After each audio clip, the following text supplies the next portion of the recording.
Good day, ladies and gentlemen. Today I want to explain what I believe is the Trump PSYOP that just occurred over the last election cycle. And as each day goes on, I think it's becoming more and more clear what just happened. Um, for those of you that don't agree with me, because I'm sure there's a lot, and there's a lot of people that are saying, just wait till he gets in, just wait till he gets in. Honestly, I don't think we're going to have to wait. If you really step back and think about what just took place, it's hard not to come to the conclusion that it was a psyop.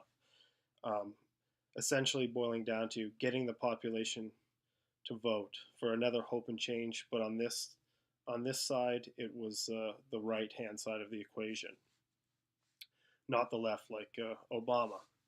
So when we come at it from that angle, and we look at the mainstream media, which they're not there to report the news. We all, I think, understand that. They're liars.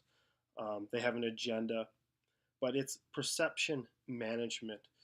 That is the greatest role the mainstream media plays. And what role did they play in this election cycle? The mainstream media uh, set the perception that the establishment was indeed against Donald Trump. And Donald Trump was this outsider, and he was a racist, and nobody liked him, and that he was a really, really big threat to them. I think it was pretty clear that that was the perception that most people, especially in the alternative media, thought, myself included. I definitely, uh, at at certain points along this election cycle, I thought, okay, this is different. This is very different. It's not the same type of rhetoric we're used to seeing from the mainstream media.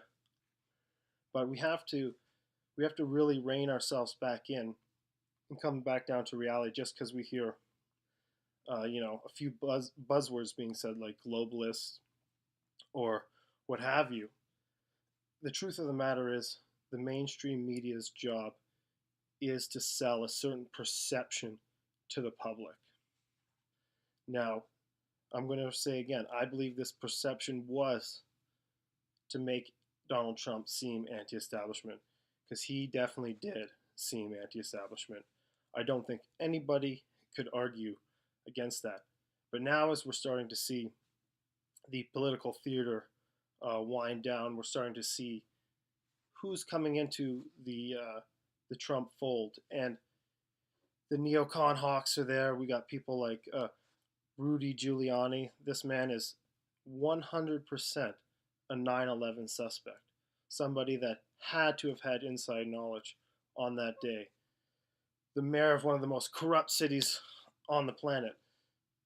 We can't allow ourselves to be lulled into a sense of security because the mainstream media and the establishment, or supposedly the establishment, came out after him.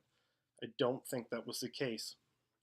We are seeing somebody now in a position of power who is very authoritarian, who sold the idea that he was going to make America great again. Well, let's just see exactly what he means by that, because so far with Obamacare, we know he's not actually going to repeal that.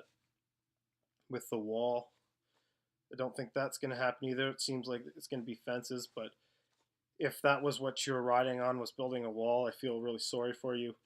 The most important thing was obviously putting Hillary Clinton in jail, and that's not going to happen. We know that's not going to happen.